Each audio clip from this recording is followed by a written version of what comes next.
let's cover the maintenance items that need to be done every time you change or sharpen the chain. First, obviously, you're going to sharpen the chain. Next, you're going to clean under the chain sprocket cover.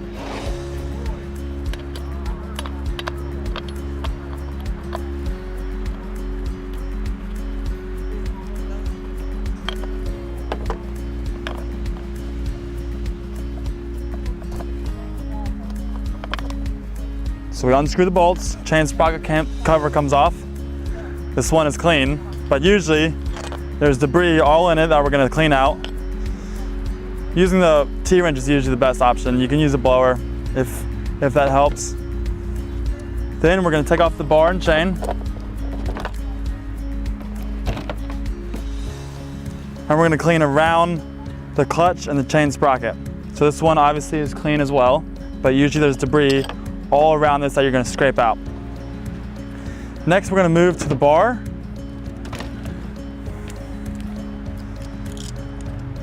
Going to take the chain off, the old chain.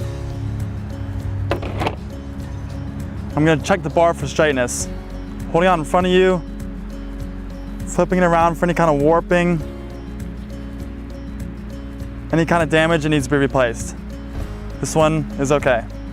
Next, I'm going to take my depth gauge, since it has a nice file to get between the guide bar, and I'm going to scrape all the debris out.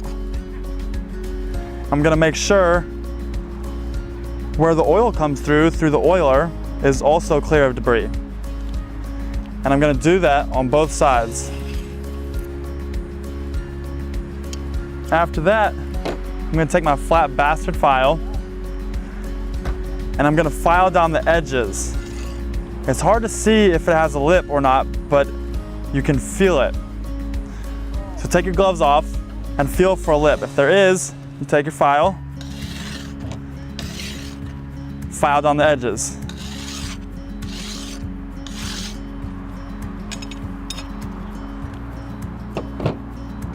Okay, next step, we're going to put on our new chain.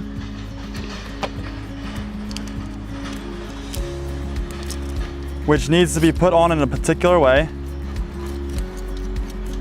We also need to make sure we flip the bar. So I'm going to show you how to put the chain on correctly. Now I got my chain around it all the way. The chain is going to be spinning clockwise around the bar, which means the depth gauge comes first, followed by the tooth. So as you can see, got the tooth here, depth gauge here. If it were to be on backwards, which you wouldn't be able to cut with, it would look like this. Tooth coming first, depth gauge second.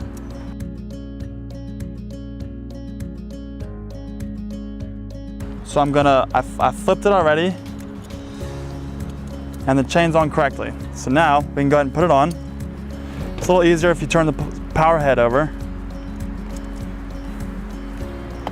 Put it around the chain sprocket. Make sure you should be able to fit on like that. And then we can just take our T-wrench, tighten up the chain just a little bit, just so it doesn't fall off. Then I can go ahead and put on my chain sprocket cover.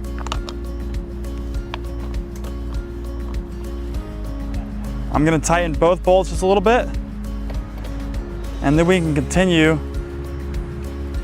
to tighten the chain as needed. Okay, so I actually think it's tight enough, so I'm just going to go ahead and tighten up my bolts all the way.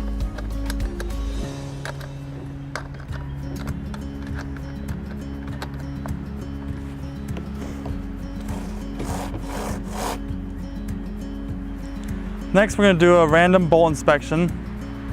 So I have my T-wrench with the star head. Just going to find random bolts, make sure they're on tight. Got a couple over here. Got a couple on top of here. A couple on this side.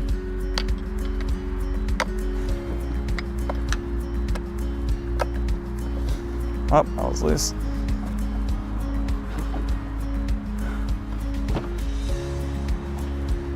just gonna make sure all bolts are on tight. Okay, so now we're gonna check the oiler. And to do that, we're gonna start up our chainsaw. You're gonna find a surface. You're gonna rev the bar, the tip of the bar right in front of it, and you should find oil splattered on the surface. So we're gonna try that out.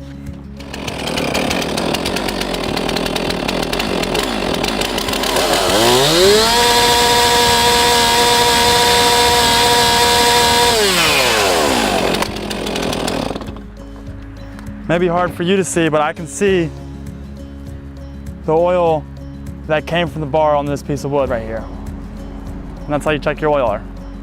And that concludes the maintenance items that need to be completed every time you change or sharpen your chain. Hi. It's hot. I have like sweat coming down all over me. It's running my makeup, dude. It already stole my soul. I can tell for that first video you shot. Thank you. See the soul being sucked right out of you. Yeah! All right, dude, run along. No, I can't do this with you sitting right